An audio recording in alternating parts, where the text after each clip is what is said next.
Boa tarde a todos.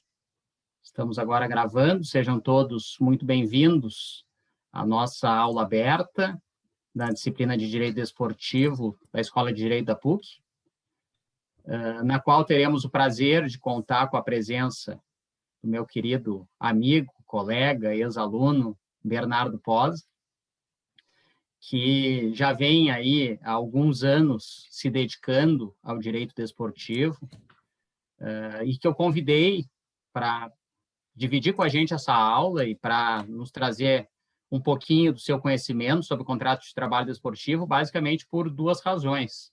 A primeira delas é pela competência, pela capacidade que ele tem de tratar de alguns pontos sensíveis naquela linha que nós temos de encontro entre o direito do trabalho e o direito desportivo, e às vezes esse encontro ele não é muito tranquilo, às vezes esse encontro ele tem algumas arestas que precisam ser aparadas, e o Bernardo conhece muito bem esse tema. O Bernardo trabalhou o seu TCC de graduação nesse tema, então ninguém melhor do que ele para tratar esse tema conosco.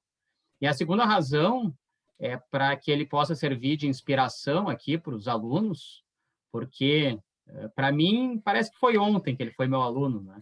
Faz pouco tempo aí que ele estava nessa condição de vocês, ainda como estudante, e aí o Bernardo foi atrás, o Bernardo se formou, o Bernardo, antes disso, fez estágio na área, e hoje já está dando aula, já está advogando, já está com um escritório próprio.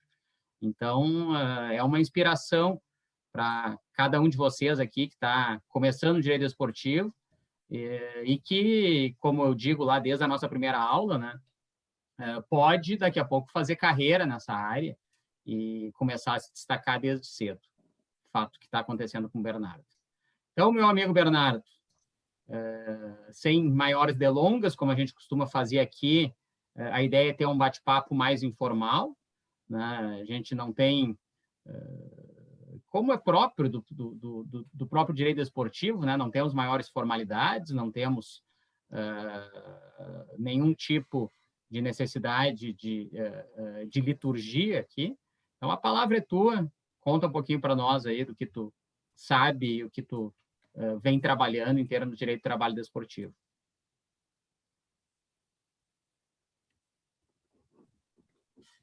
Muito obrigado, então, professor João Hotfuchs.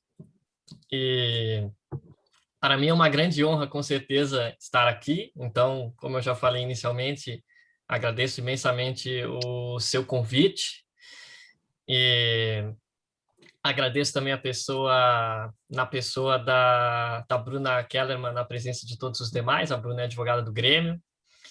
E dizer que eu estou muito feliz de estar aqui, porque, não sei se o professor sabe, até a primeira palestra que eu vi da minha vida foi na PUC-RS, com o Dr. Gabriel Vieira, que hoje é um dos maiores advogados, né, do mundo, mora em Madrid, uma grande referência. Então, retornar à instituição é uma grande alegria e passa, né, um filme na cabeça de tudo que a gente já fez. Obviamente, queremos fazer mais, mas já tivemos algumas alegrias aí dentro da profissão e também antes como acadêmico. Então, realmente eu fico muito contente e também, novamente, te agradeço porque realmente me ajudou muito, né, todas as conversas que tivemos. E como eu coloquei ali no post no Instagram, com certeza o professor João é um dos maiores incentivadores acadêmicos do direito desportivo aí no Brasil. O Bernardo, o Gabriel, alguns anos atrás, estava fazendo exatamente o que tu está fazendo, a meu convite, né? Num evento muito parecido, com a diferença que nós estávamos presencialmente. Então, vê que o Gabriel é um também que decolou aí, ele estava começando a carreira naquele momento, estava dando os primeiros passos lá dentro do Grêmio ainda, e hoje está se destacando em termos internacionais. Então, é legal ver os amigos, os alunos, os colegas, os parceiros que passaram por aqui e que hoje estão alçando aí grandes voos. Antes de retornar a palavra para o Bernardo, estou te vendo aí, Luan. Tudo certo, meu amigo. Tá? Agora consegui passar para ele a condição de co-host aqui, então tá resolvida a minha dificuldade. Então, eu já vou começar aqui o compartilhamento. Eu creio que já está aparecendo, né, para todo Sim, mundo. tá aparecendo. Agora ficou mais... Agora melhor, isso aí. Perfeito, então, pessoal. Nós também não temos muito tempo, né? E eu sempre, quando vou fazer uma palestra, eu gosto que esta palestra seja atrativa, né? Seja interessante. Porque, às vezes, um estudo muito aprofundado apenas de comandos legais pode tornar, né, um pouco enfadonho, até para quem está mais, né, iniciando na área e não tem um entendimento tão complexo, né, de todas essas especificidades que nós vamos estudar e comentar, né, na tarde de hoje. E a primeira especialidade que eu trouxe é a especialidade da subordinação jurídica, que é um dos elementos caracterizadores, né, das relações de emprego e, obviamente, né, está presente na relação de emprego dos atletas de futebol, porque sim, os atletas, né, são empregados. E o que tem que ser comentado sobre a subordinação? Por que ela é uma especialidade do contrato de trabalho desportivo? Pessoal, ela é uma especialidade porque a subordinação desse contrato ela é muito mais ampla e, além de ser mais ampla, ela também é mais intensa. Bernardo, qual exemplo que você pode nos dar que ilustra essa questão que você falou da intensidade e da amplitude? Por exemplo, primeira questão, Instituto da Concentração. Para quem estuda o direito do trabalho, e não especificamente o direito do trabalho desportivo, ver o Instituto da Concentração e a sua aplicabilidade é quase que um absurdo, porque qual empregado fora do futebol que vai antes das partidas para um hotel, ficando lá horas, descansando, e aí entrando novamente mais um próprio exemplo dessa intensa subordinação em que o empregador, o clube de futebol, faz um controle do que os atletas ingerem, seja de comida, seja de bebida, também as horas que ele vai ter de descansar. Além disso, um outro exemplo da subordinação, também a parte de uso de medicamentos, em que o empregador tem um controle em razão das possibilidades de se cair no doping, em que também nenhum outro empregador faz esse controle. Além disso, nós também temos casos, e isso apesar de ser até meio recorrente, também não é muito comentado, que são as questões da justa causa. Por exemplo, em se tratando de atletas, essa questão por exemplo, de mau procedimento, que está lá no artigo 482, a linha B da CLT, e o atleta que faz, por exemplo, festas muito seguidas, ingestão excessiva de álcool, e então chega no treino sempre muito cansado, até chegando atrasado, que aí até pode se pensar numa desídia. Enfim, são inúmeras situações que mostram, tá, a importância dessa especial subordinação existente no contrato especial de trabalho esportivo. E, por fim, uma outra questão também muito interessante, e até recentemente houve uma grande polêmica em relação a ela, não no tocante aos atletas, mas eu vou fazer aqui um comparativo, que é o do controle de peso. O único empregador que pode fazer o controle de peso dos seus funcionários, único não, talvez alguma questão de modelo, embora aí a contratação não ocorre via normalmente contrato de trabalho, né? Mas aqui uma grande questão polêmica é a de controle de peso. E aqui eu trago para vocês um exemplo em que o juiz foi muito feliz na sua sentença ao tratar de uma loja que controlava o peso de uma vendedora. E aí, né, foi condenado a pagar R$50 mil de indenização. Até aqui no lado direito nós temos o lamentável bilhete que o empregador escrevia: favor apresentar a pesagem do dia 5, com carimbo da academia certificando que o peso foi realizado no dia. E aí o juiz colocou ali, né, na sua sentença, que a empregada não é atleta para prestar este tipo de resultado ao patrão. Também não é garota propaganda de empregadora do ramo de estética corporal. E aqui, então, nós vemos que sim, pode ocorrer um peso um controle de peso dos atletas, notadamente em razão do artigo 35, inciso 2º da Lei Pelé, que fala que os atletas têm de preservar as condições físicas que lhes permitam participar das competições desportivas. Bernardo, deixa eu te interromper aqui para fazer um comentário que eu costumo dizer em sala de aula, né? No direito do trabalho normal, vamos dizer assim, né, direito do trabalho regular, a subordinação, ela via de regra, ela se dá durante o horário de expediente. Então, bateu 6 da tarde, o empregado foi para casa, o que ele vai fazer daquela hora até às 8 da manhã, quando ele entra no dia seguinte, não é responsabilidade do empregador, como regra, né? Ou não é de interesse do empregador, como regra, e o empregador muito pouco pode fazer, salvo alguma situação absolutamente excepcional. E no direito de trabalho desportivo é completamente diferente. O atleta de futebol ele está 24 horas por dia sob esse poder de direção do empregador, né, e sujeito ao seu poder disciplinar, exatamente como tu estava colocando para nós aqui. Não, exatamente. Essa elasticidade do ambiente de trabalho, né, é algo também muito, muito interessante. E aí, pessoal, como segunda especificidade, eu destaquei a pessoalidade. Nos contratos de trabalho normais, já não é possível ficar substituindo o empregado. Em uma situação muito excepcional, isso até pode vir a acontecer com a anuência, com a autorização do empregador, mas mesmo assim, reitero, é muito raro e não pode ocorrer seguidamente, até mesmo por causa de uma descaracterização da própria relação de emprego, né? Considerando que a pessoalidade é um dos requisitos desta relação. E no caso dos atletas, essa pessoalidade ela é máxima. Por quê? Porque é impossível você substituir um atleta. Vamos, por exemplo, pensar no Gabigol. É impossível substituir o Gabigol. Pensando aqui nos jogadores da dupla Grenal, substituir o Dourado, substituir o Maicon, por exemplo, que nós até vamos comentar dele depois sobre o adicional noturno. Então, a pessoalidade é um outro elemento caracterizador que se torna excessivamente importante dentro da relação de emprego dos atletas.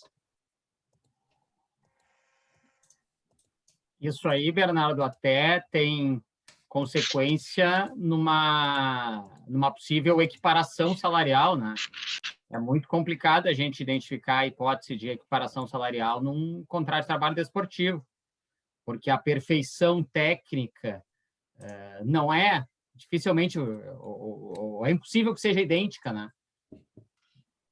Sim, sim. Exatamente. E algo super comum, né? Fora do direito do trabalho desportivo, uma equiparação salarial. Exatamente. Eu até me recordo que eu cheguei a atuar num caso de um empregado não atleta, né, de uma importante instituição do Brasil, e atuava ali, né, nos bastidores, digamos, naquela parte que auxilia os atletas, né, e a gente chegou a cogitar uma equiparação salarial, até no caso não foi possível em razão de algumas diferenças técnicas, mas também na época a gente teve esse comentário, que também até, embora não fosse atleta, poderia se vir a ter uma discussão em razão das especificidades até, né, de tratamento dos atletas. Exatamente. E agora também uma outra especificidade, pessoal, é a polêmica, né, do adicional noturno. Até sempre foi uma questão extremamente soterrada, uma questão que nunca era muito debatida, mas recentemente, isso em 2019, 2020 também, surgiu com muita força, principalmente por causa da condenação do São Paulo Futebol Clube, que o Maicon, né, entrou com a ação e o São Paulo então foi condenado não só pelo adicional noturno, também com o repouso semanal remunerado, que até eu não vou comentar a princípio, em razão do tempo, mas principalmente pelo adicional noturno. E principalmente os torcedores, né, ficaram extremamente revoltados com essa condenação, e também é de se entender, né, por um lado, mas algo que eu também acho sempre importante comentar é que o direito desportivo ele não pode ser visto, né, aos olhos de um torcedor, né, aos olhos, através das lentes de um fanático, né. Querendo ou não, nós estamos tratando, né, de uma ciência, até como eu vou comentar um pouco mais à frente.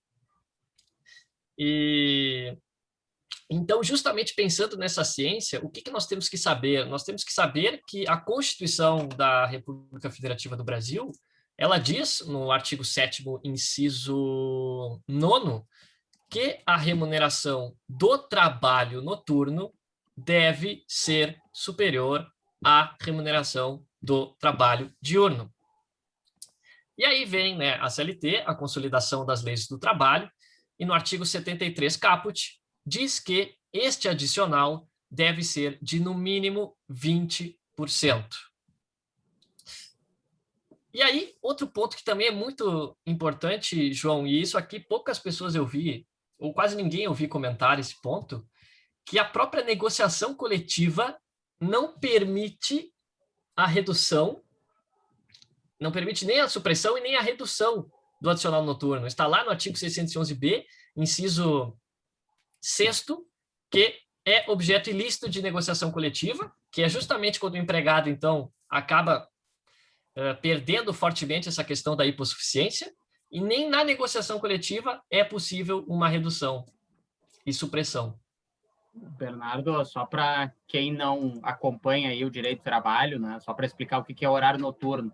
Então, das 22 às 5 da manhã, para o trabalhador urbano, a lei vai entender que é horário de trabalho noturno. E, portanto, vocês imaginem aí um jogador que está participando de um jogo, a partir das 10 da noite, ele teria direito a receber esse adicional noturno, né, por aquilo que jogasse depois das 10 da noite. Exatamente. Até agora eu não sei por que eu não estou mais vendo ninguém, sumiram aqui da minha tela. Tu não tá vendo nem... Eu estou vendo só a apresentação, né? Estranho. Mas eu tô te enxergando aqui. No cantinho então da tela. Então não tem problema. Talvez tu tenhas... Acho que agora voltou. Sim, não, exatamente. E... Deixa eu passar aqui.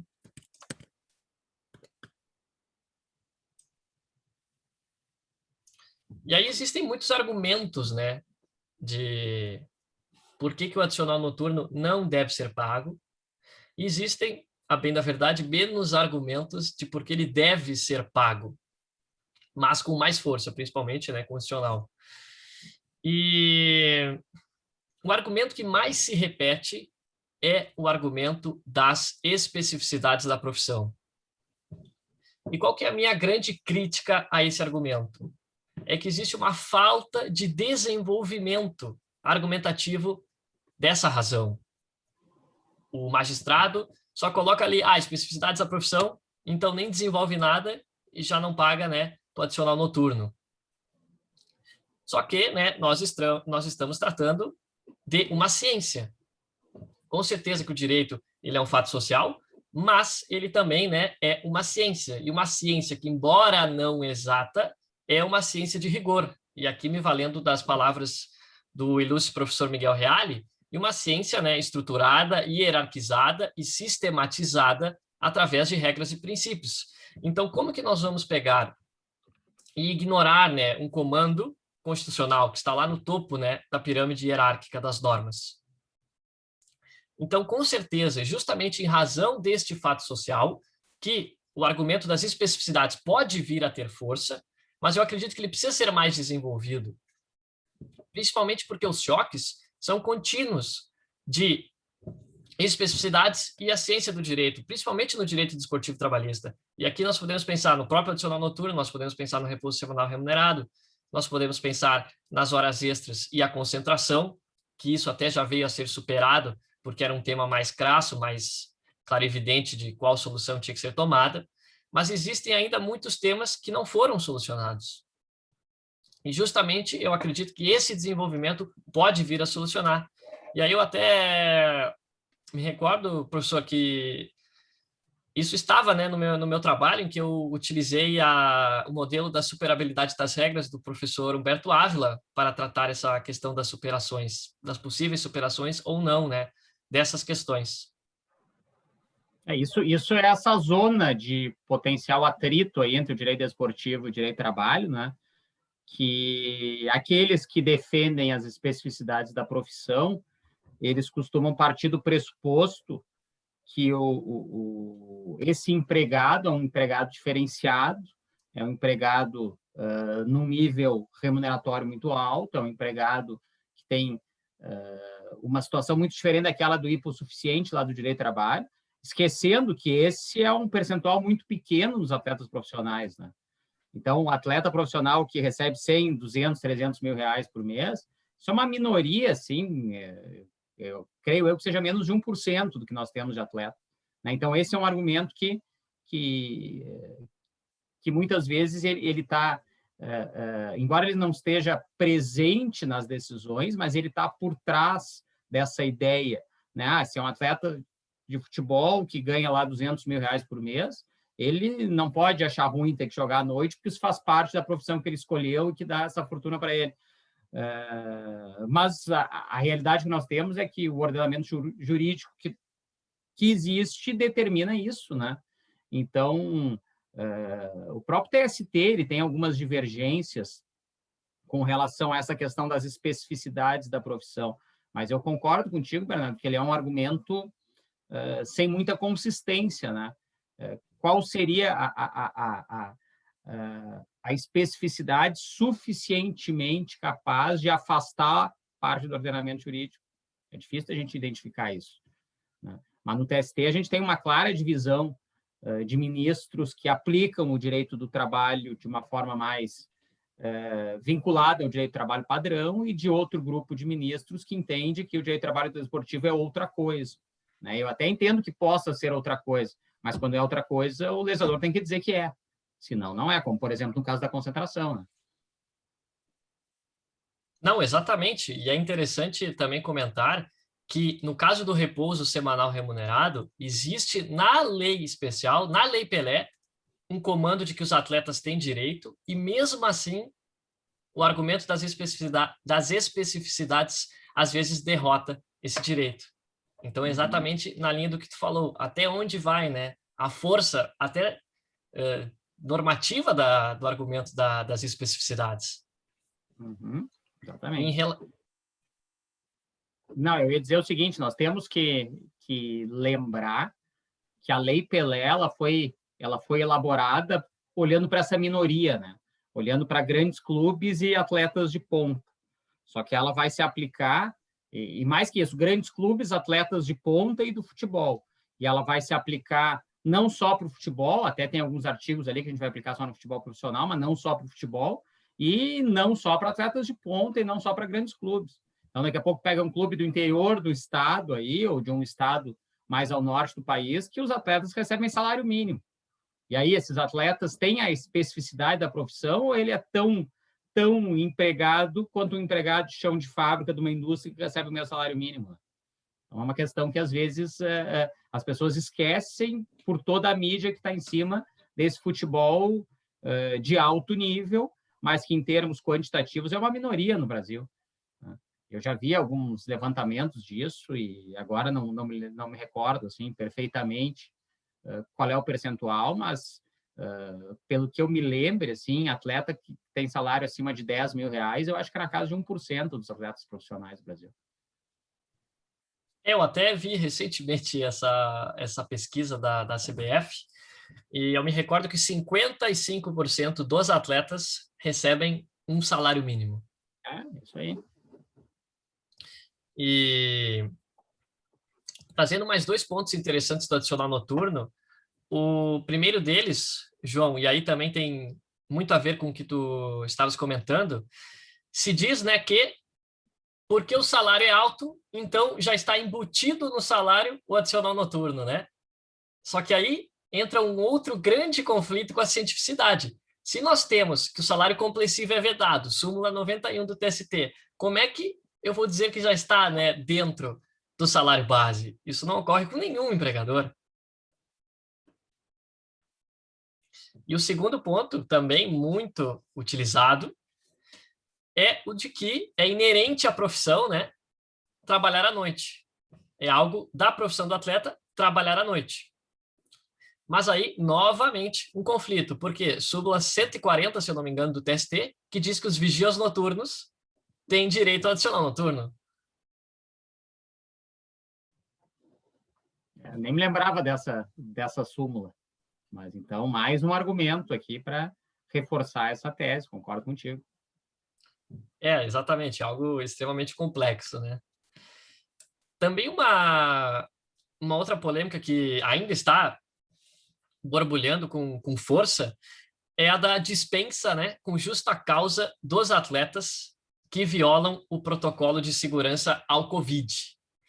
E, como mais relevante, nós tivemos recentemente, né, o caso do Gabigol, que foi flagrado pela polícia em uma aglomeração dentro de um cassino clandestino, recordando, né, que ocorreu até uma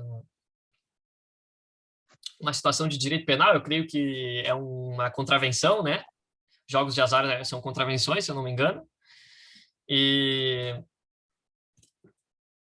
então, a reflexão que eu quero trazer é que, se aqui, no caso do Gabigol, é possível uma dispensa com justa causa, então aqui, no caso dos jogadores do Corinthians, nessa confusão que ocorreu em setembro de 2020, seria possível, então, uma rescisão indireta, que, para quem não conhece a rescisão indireta, é quando ocorre, né, um ato grave, uma falta grave do próprio empregador e não do empregado, né? Talvez aqui no dever de vigilância ou numa possível desatenção, algo nessa linha, né? E outra questão que também entra muito na especificidade, e por isso também que eu trouxe o caso do Gabigol, ninguém vai querer dispensar o Gabigol. Por quê? Porque aí você vai perder o direito à cláusula indenizatória desportiva, que hoje, não sei, talvez daria para vender o Gabigol por 60 milhões de reais ou mais.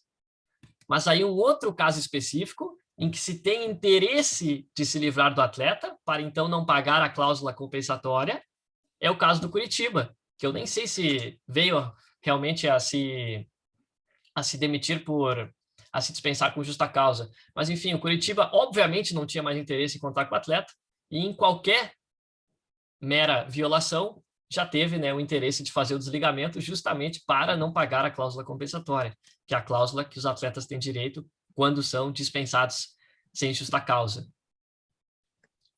Bernardo, deixa eu fazer uma provocação aqui. Nós temos alguns entendimentos jurisprudenciais já, no sentido, e até, se não me engano, até eu acho que está previsto na própria Lei Pelé, no sentido de que se o atleta obtiver uma rescisão indireta, ele tem direito à cláusula compensatória, né? Se não me engano, até a previsão própria lá das hipóteses de incidência da cláusula compensatória. E aí te pergunto, e se houver dispensa por justa causa, o clube não passa a ter direito à cláusula indenizatória? João, essa questão é extremamente polêmica, né? Porque, através de uma interpretação gramatical do artigo 28, nós vamos ter apenas duas situações em que a cláusula indenizatória deve ser paga. A segunda delas é até muito menos conhecida, que é quando o atleta se aposenta, e então tem até 30 meses para decidir se vai voltar ou não a atuar. E o primeiro caso é de transferência, né, durante a vigência do contrato. Essa é a mais comum, quando o atleta é transferido, então ocorre o pagamento. Só que em uma dispensa com justa causa, obviamente, já não existe mais vigência e é impossível haver uma transferência, né? Então, a partir de uma interpretação gramatical, e é interessante porque se trata de punição, então uma interpretação mais elástica já é complicado, notadamente porque em razão do empregado, mas também é evidente que é muito injusto, né? O clube dispensar com justa causa e não ter direito a nada. Porque aí nós podemos pensar no caso em que um atleta, até agora me recordo, acho que do Marcos Paulo, que tinha interesse em sair do Fluminense, não houve um acerto, E aí, então, ele pode ir até o clube, quebrar todo o vestiário, depois agredir o presidente, vai ser dispensado com justa causa e vai ficar livre no mercado, né? Sem nenhum valor a ser pago pelo Atlético de Madrid, acho que ele foi vendido. Então, é algo muito complicado mesmo, é um gap legal, né? Com certeza a questão... A minha interpretação é de que seria devida, né? Seria devida para o clube. Eu sou dessa interpretação, porque senão, exatamente, chegaríamos nessa circunstância, né? O atleta quer sair sem ter que pagar a cláusula indenizatória para o clube, ou sem que o clube que vai contratá-lo tem que pagar. Ele simplesmente vai lá e promove alguma falta grave ou gravíssima que torna obrigatória a sua saída. E com isso nós estaríamos privilegiando o comportamento inadequado, né? Então, sim, e ferindo um grave princípio geral do direito, né, de que ninguém pode se valer da sua própria torpeza. Da própria torpeza, exatamente. Então, me parece que sim, me parece que seria essa situação, né? Mas, de fato, a gente não tem essa previsão expressa na lei, embora com relação à cláusula compensatória desportiva, até estava dando uma olhadinha aqui, ver se eu encontro, né? Até não encontrei. O 28, aqui. Parágrafo 5º, inciso 3 a 5. Vamos ver aqui. Mas a jurisprudência é nesse sentido, né? Na hipótese de rescisão direta, na hipótese aquela da rescisão por atraso de salário, por exemplo, o atleta tem direito à percepção da cláusula compensatória desportiva. Sim, com certeza. E eu já realizei uma extensa pesquisa jurisprudencial, para ver se no Brasil já havia sido julgada essa questão de dispensa com justa causa e a aplicabilidade ou não da cláusula indenizatória, e nunca isso foi julgado. No mínimo em segundo grau, isso nunca foi julgado. Então não existe, né, nenhum acórdão no Brasil. É interessante para a TCC aí, os alunos que estão pensando em fazer. Totalmente, totalmente. E aí até uma outra polêmica, João. Normalmente, as cláusulas indenizatórias têm valores exorbitantes. Seria necessário, então, uma adequação. Ok, vai ter de se pagar, mas vai ser necessário uma adequação, porque hoje qualquer atleta com 16 anos de idade já tem uma cláusula de 400 milhões de reais. É verdade, tens razão. E até uma outra questão interessante que eu acabei de pensar, e é interessante também para entender, né, por que as cláusulas compensatória desportiva e indenizatória desportiva são tão diferentes. O empregado normal, ele consegue sair de um trabalho sem nenhum entrave, né? Só que o atleta só pode sair, via de regra, pagando, né, esses valores muito grandes. Justamente em razão disso também que a cláusula compensatória é o dobro da indenização do artigo 479. Porque muito se critica hoje em dia, e até existem projetos que tentam mudar a cláusula compensatória para 50%, então coincidindo, né, com a indenização do trabalhador normal, só que esquecem, né, que do outro lado não tem o 480, tem uma cláusula indenizatória ilimitada para o exterior, né? Exatamente, isso, e essa separação entre cláusula indenizatória e compensatória, ela surge a partir do momento que se questionava a antiga cláusula penal se era aplicável também em benefício do atleta ou não, né?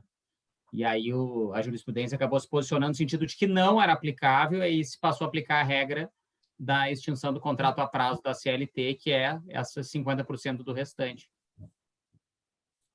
E aí vem a alteração legislativa para dizer, bom, 50% é muito pouco, então vamos pagar o valor total dos salários, né? E aí se separa indenizatória e compensatória. Sim. Não, essas questões são extremamente delicadas. Até recentemente tivemos casos importantes envolvendo o Santos, o Atlético Mineiro, mas no mínimo para atletas, e aí entra novamente esse debate de uma necessidade de um ordenamento diverso entre os atletas top e os atletas que estão ali ganhando um salário mínimo, de que no exterior, a nível internacional, o entendimento do Tribunal Arbitral do Esporte é de que se o atleta consegue um novo emprego, os salários deste novo emprego vão abater da cláusula que ele tinha direito. E aqui no Brasil, até podemos falar, porque academicamente, se eu não me engano, o Everson, acho que poderia sair do Santos e ainda receber de cláusula compensatória milhões, né? E aí já entraria no Atlético Mineiro recebendo mais. Também talvez não parece razoável, embora eu advogo para atletas, o debate tem que ser razoável, né? Visivelmente, isso não é razoável. Eu não digo que eu não quero que seja assim, mas dá para se debater isso, né? Assim como também dá para se debater que um atleta que tem 16 anos não pode ter uma cláusula de 400 milhões. E aqui é algo também que as pessoas se confundem, mas aqui, por exemplo, não tem problema dar nomes, no caso do, até porque eu não atuei, no caso do Everton Cebolinha, é um atleta top do Brasil. E ele também foi pressionado por causa que tinha uma cláusula gigante, e o Grêmio, então, tinha o comando da operação, basicamente. Então, é algo complicado. Uhum. Concordo contigo. Até a questão professor... a questão só do atleta jovem, né? O problema do atleta jovem é que o atleta jovem é o que tem maior valor de mercado em termos internacionais. E aí, se nós não tivermos a possibilidade de ter uma cláusula alta no atleta jovem, esse atleta jovem não fica no Brasil, né? Porque atleta de 25, 26 anos já é velho para ser transferido para o mercado europeu. E o mercado europeu que é atleta de 19, 20 anos, né? E aí, então, esse é o atleta que precisa ter a cláusula alta. Sim, não, eu concordo contigo, mas eu vejo que não precisa ser tão alta a ponto de ser irreal e fazer com que o atleta perca totalmente a condição de negociante. Mas concordo, tem que ser alto, tem que ser no mínimo razoável, senão já também prejudica o clube que investiu e tudo mais. Até, professor, se tu me permite, eu estava vendo aqui o chat por coincidência, e tem uma pergunta da Mirella, que diz, até se tu quiser responder, vai que tá escrito professor. O professor hoje é tu, Bernardo, não sou eu. Maravilha. Professor, o adicional noturno não estaria englobado nos acréscimos remuneratórios? Perfeita a sua pergunta, Mirella. Esse aqui é o argumento mais utilizado para denegar a concessão do adicional noturno. Artigo 28, parágrafo 4º, inciso 3º da Lei Pelé, fala sobre os acréscimos remuneratórios. Qual que é o grande problema e por isso eu entendo que ele não pode ser aplicado?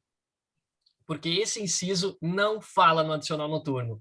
Fala sobre períodos de viagem, fala sobre pré-temporada, fala sobre concentração, participações em partidas, mas não fala sobre o adicional noturno.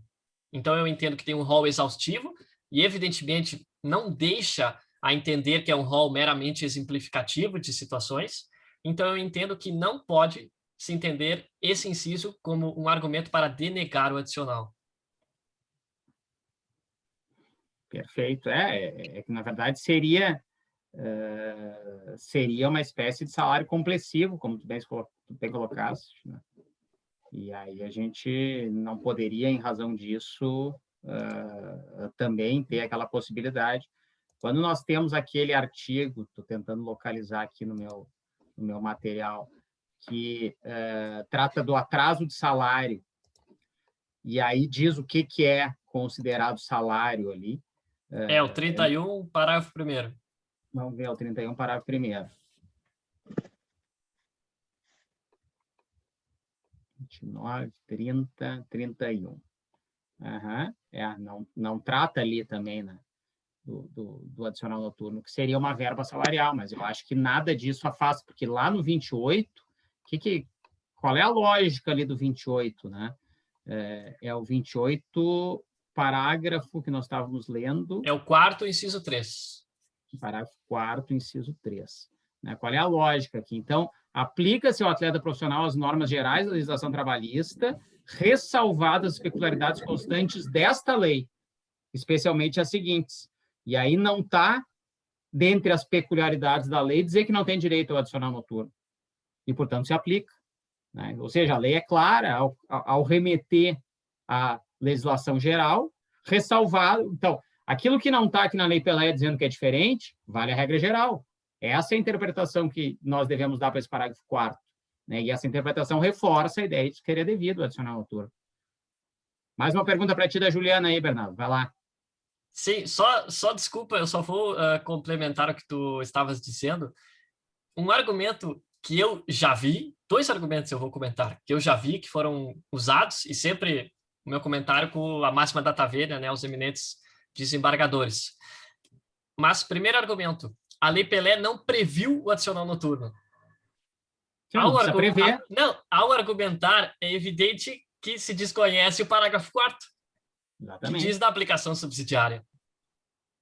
E o outro argumento é que a Lei Pelé, através de silêncio eloquente, e aqui, se eu recordo bem, o ministro Barroso disse que silêncio eloquente é quando ao não se dizer se está dizendo, e aí, através de silêncio eloquente, a Lei Pelé teria excluído da aplicação aos atletas o adicional noturno.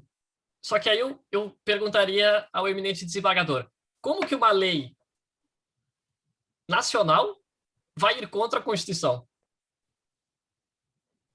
Não, mas eu acho que nem precisamos ir tão fundo, Bernardo. Quando a própria Lei Pelé ela diz assim, eu trato de especificidades do contrato de trabalho desportivo, aquilo que eu não tratar, aplica-se a regra geral, está resolvido.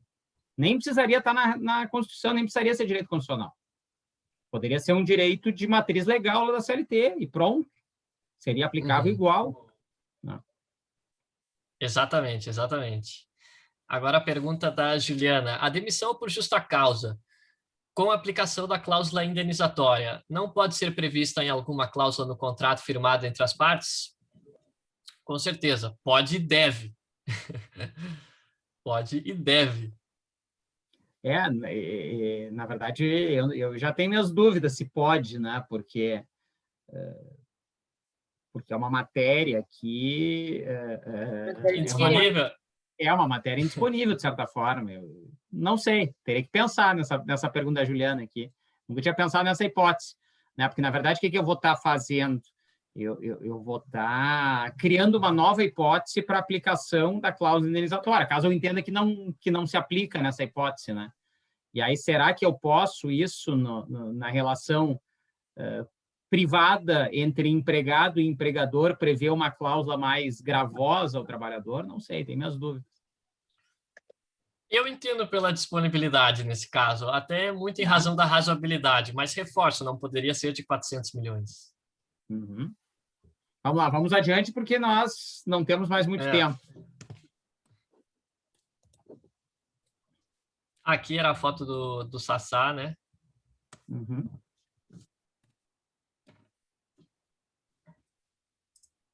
É evidente que, no meu entender, não engendraria uma dispensa com justa causa. E um outro tema também super polêmico que ocorreu no campeonato passado diz respeito à capacidade trabalhista. E foi o caso do Ângelo no Santos, que ele estreou e tinha apenas 15 anos. Estreou no profissional do Santos ontem na derrota por 3-1 para o Fluminense. A pouca idade colocou o garoto em um seleto grupo, tendo estreado pelo Peixe, mais jovem até do que Pelé. E a grande pergunta que surge, né, professor? Poderia ter jogado ou não poderia ter jogado? Olha, vamos buscar na Constituição lá. Eu posso trabalhar com que idade? Exatamente. Né? O trabalho ele é proibido. Exatamente. Aqui, proibição de trabalho noturno, perigoso ou insalubre a menores de 18 e de qualquer trabalho a menores de 16 anos, salvo na condição de aprendiz a partir dos 14 anos. Então, o que diz a Constituição Federal aqui no inciso 33? Que está proibido qualquer trabalho a menor de 16 anos de idade. Esse jogo foi noturno ou diurno, Bernardo? Foi diurno. Menos mal. Essa é outra polêmica, né? Essa é outra polêmica. Depois vamos chegar nela. Vamos primeiro tentar desbravar essa aqui. Diga. Não, mais do que a Constituição, e aqui é outro artigo que eu também não vi ninguém comentar, Artigo 44, inciso 3º da Lei Pelé. Ele é expresso que é vedada a prática do profissionalismo em qualquer modalidade quando se tratar de menores até a idade de 16 anos completos. Uhum. Então, a própria lei especial diz que não pode. Mas mas daqui a pouco eu poderia ter um atleta não... Será que eu poderia ter um atleta não profissional participando de uma competição profissional? Esse é o ponto, né? Essa é uma outra questão que também está regulada pela lei especial. Com mais de 20 anos não pode. Exatamente, mas com menos pode, né? Então, com menos pode. Mas... pode. Então, ele não é profissional. Agora, se ele não é profissional, o que ele é? Ele é um atleta em formação, um contrato de formação. Na verdade, pensando aqui, pode... Eu te respondi pensando só na legislação. Na verdade, não pode trabalhar. Os atletas estão obrigados, artigo 94, atletas de futebol, estão obrigados, talvez para outras modalidades, mas atletas de futebol, artigo 94, têm que trabalhar sob a égide, sob a proteção de um contrato especial de trabalho esportivo. Uhum, uhum. Mas, Bernardo, deixa eu te fazer a seguinte ponderação aqui para a gente pensar. A única forma da gente conseguir encaixar essa possibilidade do atleta de 15 anos jogar é se nós fizermos uma aplicação, que nem seria uma aplicação por analogia, mas, enfim, um paralelo entre a condição de aprendizagem e o contrato de formação esportiva, que não é a mesma coisa, né? São contratos diferentes, né? Mas que têm uma finalidade muito parecida.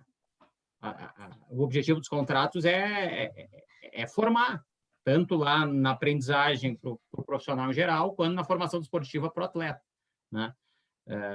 Mas, ainda assim, é forçado nós fazermos essa interpretação, né? E aí a gente chega na questão, tá bom, e o jovem de 16 anos que joga de noite? E aí? Eu me lembro da gente ter conversado sobre isso lá num almoço que nós tivemos, quando estava falando sobre o teu TCC. Sim. João, se eu não me engano, a própria argumentação do Santos foi nessa linha de ele ser um aprendiz. E aqui a Constituição diz, né, que está permitido o trabalho na condição de aprendiz a partir dos 14 anos. Será que eu posso fazer um contrato de aprendizagem e levar registro na CBF?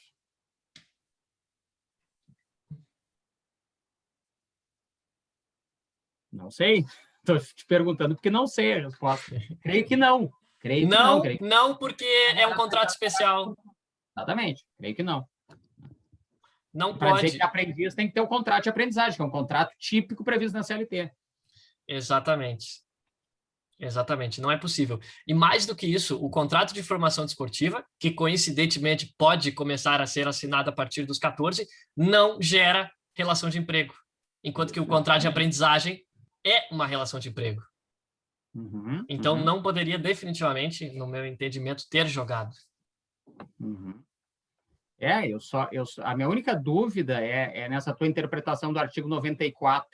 Se o artigo 94 torna obrigatório que o atleta de futebol seja profissional. O 94 ele diz aqueles artigos que se aplicam obrigatoriamente à prática profissional, né? Mas ele não necessariamente vai dizer que para a prática profissional tu precisas, pelo menos em uma primeira interpretação, tu precisas da relação profissional que se dá por meio do contrato especial de trabalho desportivo. Tem que pensar sobre isso. Mas é que aí é impossível trabalhar sem um contrato, eu entendo, sendo atleta de futebol. Teria que ser um contrato de formação, levar a registro do contrato de formação, né? Mas aí esbarraria naquela outra situação. Então, enfim, são alguns pontos aqui que nós ficamos pensando. Né? Mas o menor no horário noturno, o que tu conclui aí depois de algumas conversas que tivemos? Essa questão também é extremamente complexa, né? E eu me recordo também que eu fiz uma pesquisa de quantos atletas estavam jogando na Série A do campeonato passado ou retrasado, né, com menos de 18 anos de idade, e o número era de apenas 5. E nesse ano é de 7. Uhum. Mas aqui E... deixou na tela aí de propósito, né, para a gente também passar para o pessoal que não é do direito de trabalho. Isso aqui está na Constituição como uma proibição do trabalho noturno. E trabalho noturno, já falamos aquele depois das 10. Então, de novo, qualquer jogo depois das 10 da noite, então começou às 9h30 o jogo, deu 30 minutos do primeiro tempo, tem que tirar o atleta de campo, né? E nem sei se seria suficiente, porque ele ainda vai estar à disposição ali no vestiário, enfim, talvez no antidoping, coisa assim, né? Vamos pegar o Neymar lá, quando surgiu, com 17 anos. Surgiu jogando grandes competições, e aí, né? Não, é muito complicado, realmente. Existe um frontal choque da Constituição, né, com a prática. E a gente vê aquela famosa frase, acho que do Charles Rippert, algo assim, dizendo que quando o direito ignora a realidade se vinga ignorando o direito. Basicamente isso que ocorre, porque na prática hoje os atletas, né, estão jogando com menos de 18 anos. Eu entendo que, no mínimo, aqui, eu, que nem dizem na Espanha, me morro, eu coloco aqui o meu entendimento abertamente. Eu entendo que esses atletas, entre aspas, hipersuficientes, a vedação não faz nenhum sentido. E aí nós temos que entender, né, qual que é a finalidade da norma, né, de proibição de trabalho noturno. Realmente é para, por exemplo, não ter uma evasão escolar, que no caso dos atletas já existe na prática, na teoria não. Mas pensando, por exemplo, no caso do Neymar, não faz nenhum sentido essa proibição, né? Aí eu acredito que acaba sendo uma aplicação muito viciada, claro, uma aplicação silogística, mas totalmente viciada. Eu penso que é necessária uma aplicação mais dialética nesses casos. Mas realmente, para quem é do direito, causa arrepios, né? Inicialmente ir contra a Constituição, em razão da força normativa, né? Mas eu entendo que pode jogar sim. Agora, pensando nos outros atletas que estão aí no salário mínimo. Que esses aí não vão jogar à noite porque não tem nem iluminação no estádio, né? Pois é, talvez tenha isso também. Aí não vão, né? E uma outra questão também, até o professor Vanderlei Godoy, não sei se tu conhece ele, professor, desembargador do TRT da 12ª Região. Não conheço. Ele estava no meu curso falando sobre o adicional noturno, né? E ele comentou da importância também econômica dos jogos ocorrerem à noite, né? Esse é um argumento também muito importante, notadamente porque os atletas estão recebendo valores muito importantes de direito de arena. Uhum. Por exemplo, eu tenho agora 3 clientes que estavam na Série B e receberam em um ano, cada um, 30 mil reais de direito de arena. Às vezes, 2, 3 meses de salário a mais, né? Sim. Se o jogo fosse às 4 da tarde, muito mais difícil seria as pessoas assistirem, né? Então, realmente é complicado. Uhum. Concordo contigo.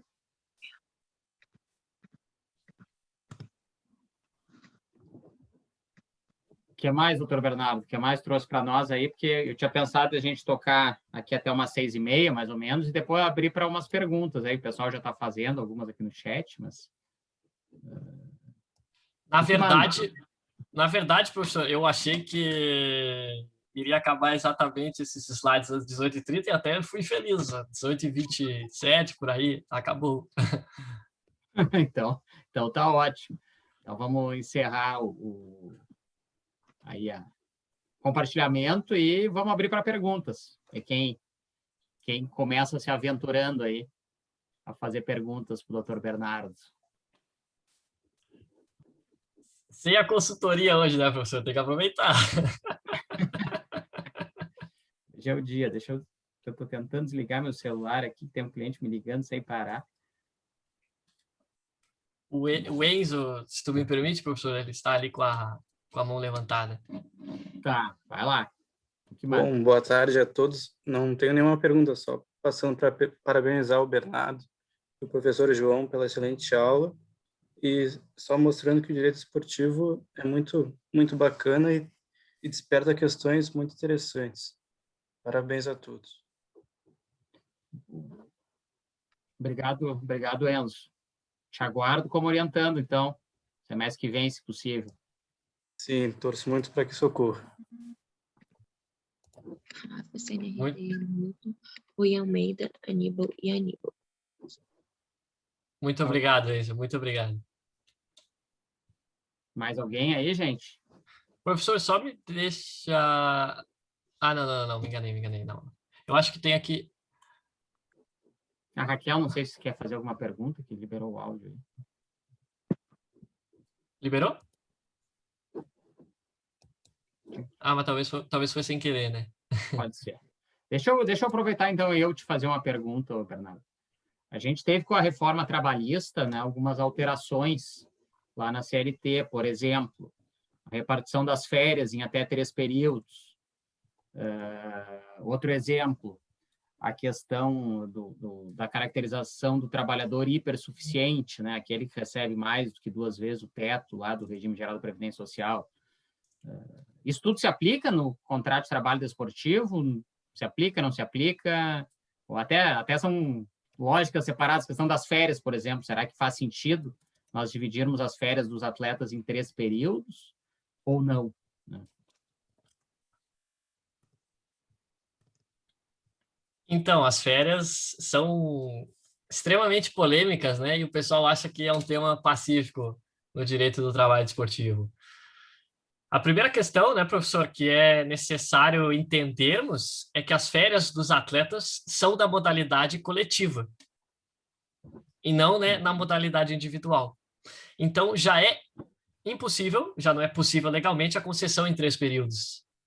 Nós temos que, então, nos remetermos ali à parte, né, do regramento das férias coletivas e diz que em 2 oportunidades é possível. O problema, novamente, volta, né, à lei especial, que é extremamente mal redigida, e através de uma interpretação gramatical, a lei fala em recesso esportivo, né? Ou seja, dá a entender a lei especial que as férias têm de ser concedidas em apenas uma ocasião, né? Que é ali naquele famoso período de final de ano, início de ano. É que as férias elas têm a finalidade de promover um descanso físico e mental, né? E o descanso físico do atleta, ele tem algumas características fisiológicas completamente diferentes do descanso físico de um trabalhador normal. Né? Então, aí nós precisaríamos de uma opinião técnica de fisiologistas, de médicos, de preparadores físicos, para ver qual seria o prejuízo de nós termos essas férias divididas em 2 períodos ou em 3, porque eu até concordo contigo que, pela lógica, nós vamos ter coletivas, mas podemos ter individuais também, né? Podemos separar alguns atletas, por exemplo, numa idade mais avançada, um ou outro, e dar um período de férias em separado para ele recuperar a capacidade física ou para ele, de fato, descansar. Poderíamos fazer isso, né, de certa forma, embora normalmente seja coletivo. Eu creio que não poderia, porque o comando é expresso de coletividade. Mas tudo é de se pensar, né? Mas creio que não, creio que a princípio não. Mas uma outra polêmica daí também, professor, a questão do período aquisitivo. O atleta tem período aquisitivo ou não tem? Porque vamos supor, o Luciano do São Paulo foi contratado em julho, ou o Luiz Adriano no Palmeiras. Chegou lá no final do ano, você vai dar 15 dias para ele? Ele quebra o teu elenco. Não, aí tem aquele problema das férias coletivas quando tu tens trabalhadores com um período aquisitivo incompleto, né? Que aí a solução para o trabalhador normal é tu dares os dias que ele tem direito, e a jurisprudência entende que os dias que faltam se computa como licença remunerada. Exatamente. Essa seria a solução nesse caso, né? Exatamente. Vamos ver quem mais tem de perguntas no chat aí. Tem gente que perguntou alguma coisa no chat aí, vamos ver.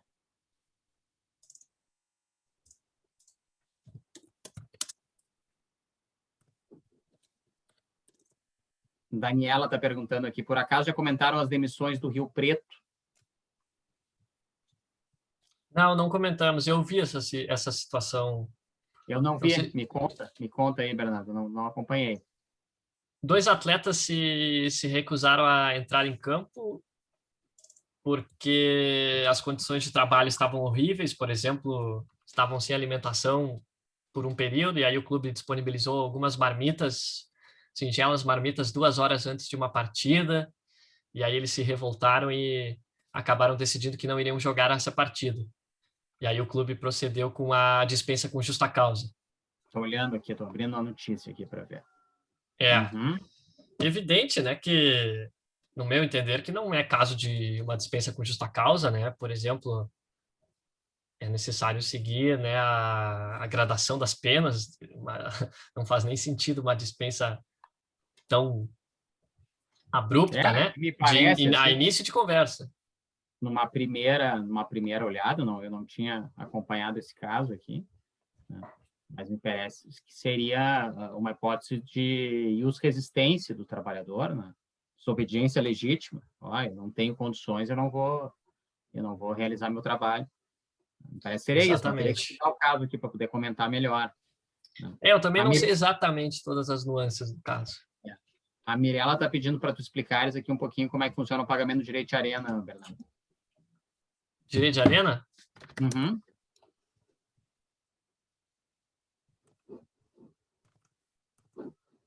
Então, o direito de arena, ele é... Até pode começar explicando aí qual é a diferença entre direito de imagem e direito de arena e depois... também pode ser, também pode ser. É.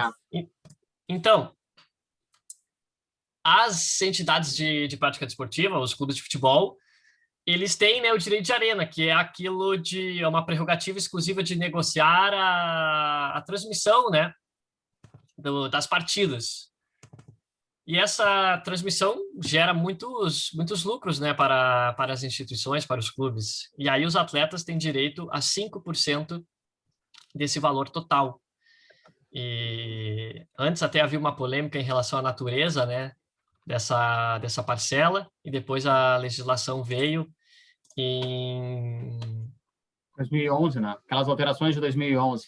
em 2011, a legislação veio e disse que a natureza era civil e que deveria ocorrer através dos sindicatos a passagem do dinheiro do sindicato para os atletas. E aí até já ocorreu muitas polêmicas nesse ponto. Até agora o Sindicato de São Paulo, eu acredito que teve uma fraude, né?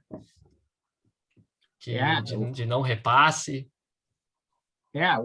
Assim,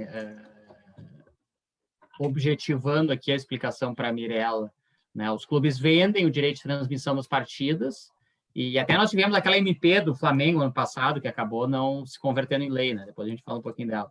Mas os clubes vendem os direitos de transmissão das partidas para uma grande rede de televisão, por exemplo, e aí a lei estabelece que daquilo que eles recebem, a rede de televisão retém 5% e disponibiliza para o sindicato, e o sindicato tem que repartir entre os atletas que participaram do espetáculo. E aí também é uma outra polêmica, né, Bernardo? Quem são os que participaram do espetáculo?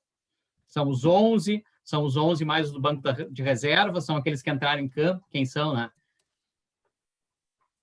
Exatamente. É algo extremamente polêmico, né? Eu estou até buscando aqui Diga. Não, eu estou buscando aqui uma outra informação para comentar exatamente o artigo, qual que é o artigo da CLT.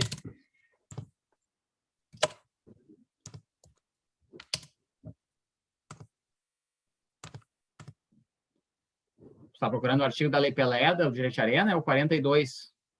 Não, é na CLT da arbitragem, eu acho que é o... O é o 611A. Não, esse 611A é o da prevalência, né, do negociado sobre o legislado. E aí tu tem 2 artigos que tratam do... É o 507, não? Aqui. Pode ser. Vamos ver. É o 507A.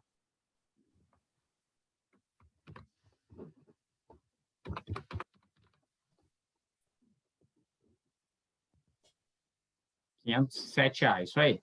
Uhum.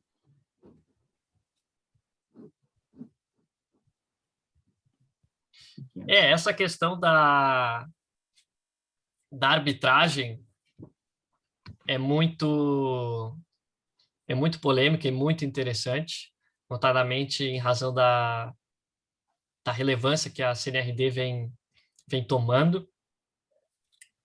E, por um lado, né, nós temos na Lei Pelé, artigo 90C, que é possível a utilização da arbitragem, Mas sendo obviamente remete à norma coletiva, né?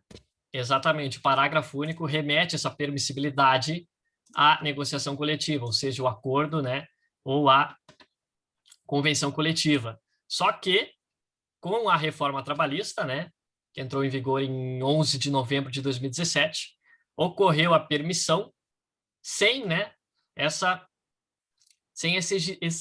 exigência da negociação coletiva para aqueles empregados que têm uma remuneração, né, superior a 2 vezes o teto do INSS, algo ao redor de 13 mil reais, remuneração superior acima de 13 mil reais.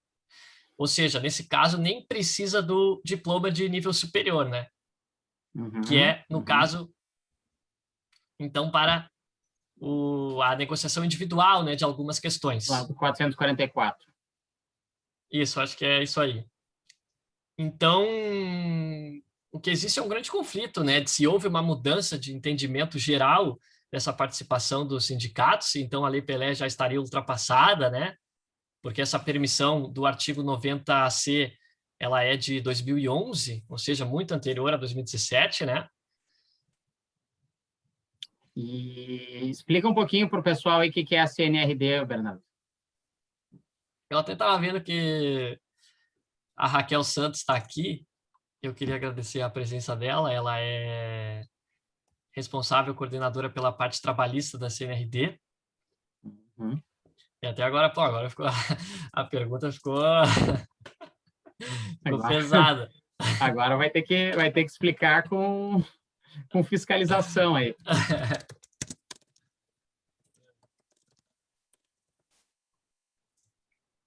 Então, até falando mais da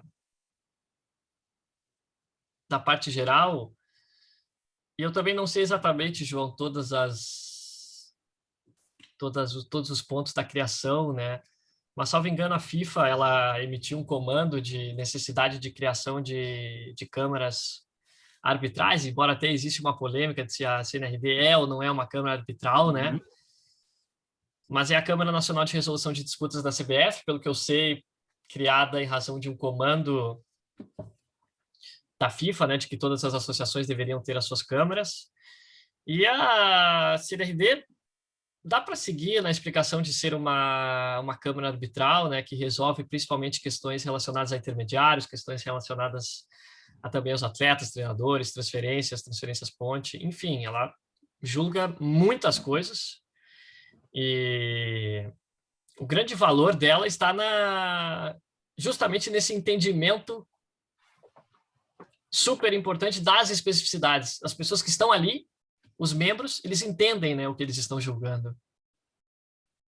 E isso muito difere do Poder Judiciário, por exemplo, do Poder Judiciário Trabalhista, em que os desembargadores e os juízes têm de julgar portuários, têm de julgar aeronautas e atletas. Então, é evidente que não se tem um entendimento específico, né, especializado de todas as searas.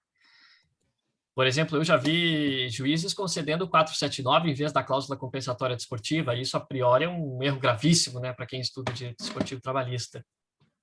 E a CNRD tem uma segunda grande vantagem, né, que é a possibilidade de aplicar sanções desportivas, né? Então, ao invés de eu ter que tentar uma execução lá contra o clube e receber não sei quando, eu consigo ter a possibilidade de uma sanção desportiva, e aí o clube se preocupa muito mais com a sanção desportiva, né? Não, exatamente. A capacidade de execução da CNRD é muito, muito, muito boa. Claro. Além resumindo aqui para os alunos, o clube está muito mais preocupado em perder pontos no campeonato ou em ter um rebaixamento do que em ter um bloqueio numa conta que não vai ter dinheiro, né? Essa é a lógica. Exatamente. Outra questão também, João, da celeridade. Um processo na CNRD não dura mais que 2 anos, normalmente. Enquanto que um processo na Justiça do Trabalho pode demorar 15 anos. 10. aí. Também a questão do sigilo é um outro valor super importante, notadamente nessas questões mais polêmicas, em que um sigilo é importante, embora nós estamos vivendo numa era de transparência, eu acho que isso é importante, mas também sigilos são importantes. Uhum. A Raquel já está me corrigindo aí, dizendo que a CNRD não pode tirar ponto de clubes, É, mas pode aplicar sanções desportivas, né? não, exatamente. Eu até pensei isso, mas eu não vou falar nada aqui pro professor. Mas a Raquel foi mais corajosa. Não, brincadeira. A Raquel colocou aqui, eu que agradeço pela aula, excelente, como sempre, agradeço a ambos. Muito obrigado, Raquel, pela sua presença. O Ellison até coloca uma pergunta aqui sobre o direito de arena, mas eu confesso que eu não trabalho com o direito de arena, não estudo. Eu não conheço Mas, bem. assim, o Ellison, o que importa em termos de direito de arena, né, é o valor da venda da transmissão. E aí, sim, a partir do momento, claro que se não tiver transmissão, o clube aqui ele não vai receber. Mas quando o clube recebe o direito de arena pela venda da transmissão, aí ele pode, pouco importa se é Globo ou não é Globo, ele vai ter que repartir entre os atletas, né? Pouco importa qual é a amplitude do alcance dessa transmissão, né?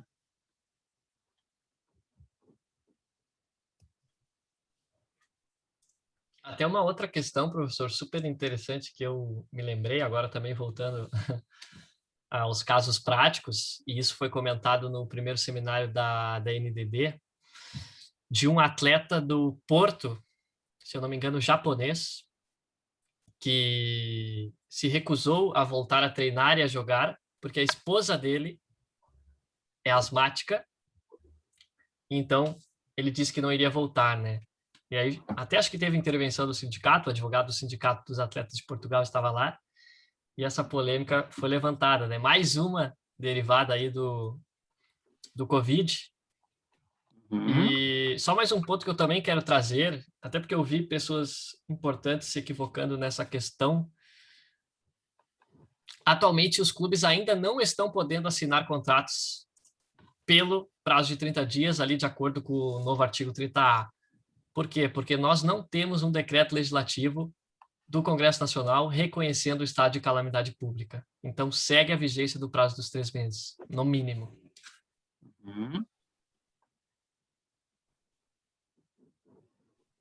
Perfeito. O que mais? Vamos ver se tem mais alguma coisa. Vamos já tendo que encaminhar para o final, porque eu preciso terminar um pouquinho antes das 7 aqui, que depois eu tenho mais uma aula, né? Eu acho que as perguntas nós respondemos todas, né? Vamos ver se ficou alguma coisa, mas acho que foi tudo.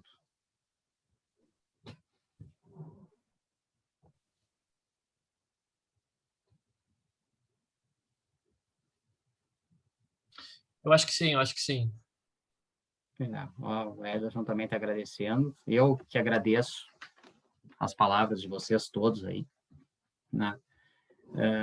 Então, gente, vamos encaminhando o final aqui, que já está próximo do nosso horário, né? Eu começo agradecendo a todos aqui pela participação, pelas perguntas, pelos comentários, enfim, ajudaram a tornar melhor a nossa aula, né, Bernardo? E um agradecimento especial ao Bernardo aqui por dividir seus conhecimentos conosco, por trazer uma série de questões que são polêmicas e que muita gente boa não tem essa capacidade de lidar, que o Bernardo mostra para nós aqui que tem. Então, Bernardo, muito obrigado. Sabe que aqui, quando tu quiser, a palavra está sempre disponível a ti, né? Espero poder contar contigo em outras oportunidades. Eu queria fazer um comentário, se der, bem rapidinho. Claro. Eu queria agradecer pela aula, eu achei muito boa. Eu estou só no meu primeiro semestre de Direito na PUC, mas eu já tenho, uma das certezas que eu tenho é que eu quero trabalhar com o Direito Desportivo. Eu achei a aula muito boa, já anotei um monte de coisa. E também já sei de um outro curso que o Bernardo vai estar dando e estou procurando me inscrever. Muito obrigada pela aula, gente. Ótimo, tio. Então, semestre que vem te espero, Guilhermina. Semestre que vem tu já pode te inscrever no Direito Desportivo. Já vai saber tudo, já vai ter feito o curso do Bernardo, mas vamos lá, né?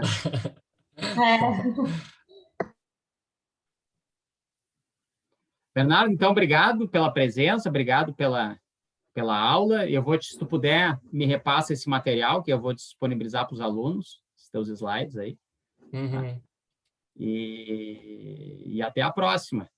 Alguém quer ter mais alguma consideração aí? Então, para fechar, Bernardo, a palavra é tua. Professor, posso fazer uma pergunta antes de encerrar? Claro, pode. Tá.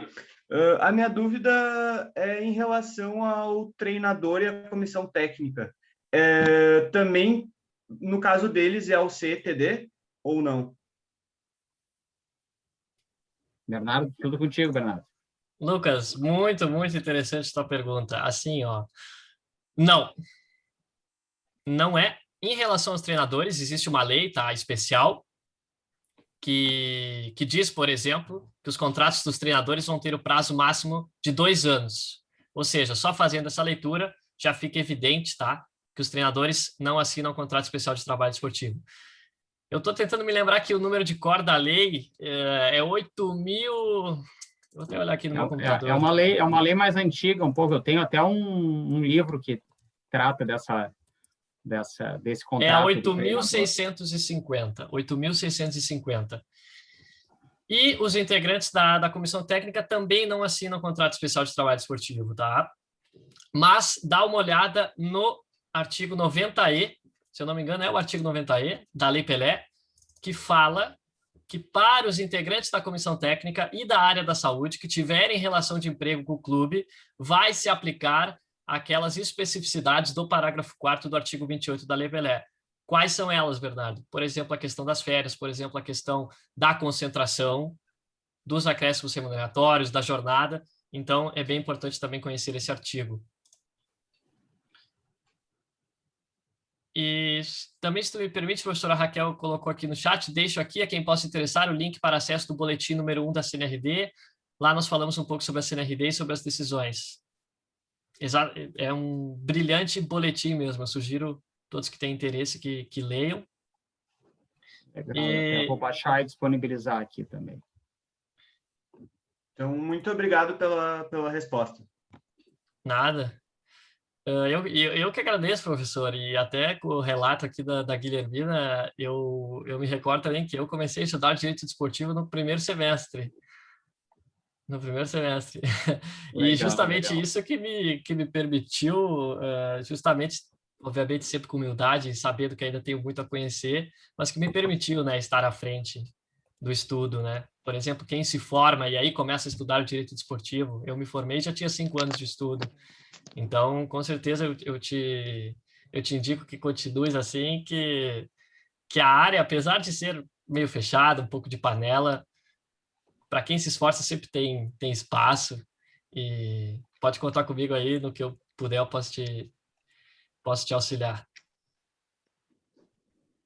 Muito obrigada. Então tá, gente, agradeço a presença de todos aí, né? Espero que tenham aproveitado, que tenha sido uma aula diferente e produtiva.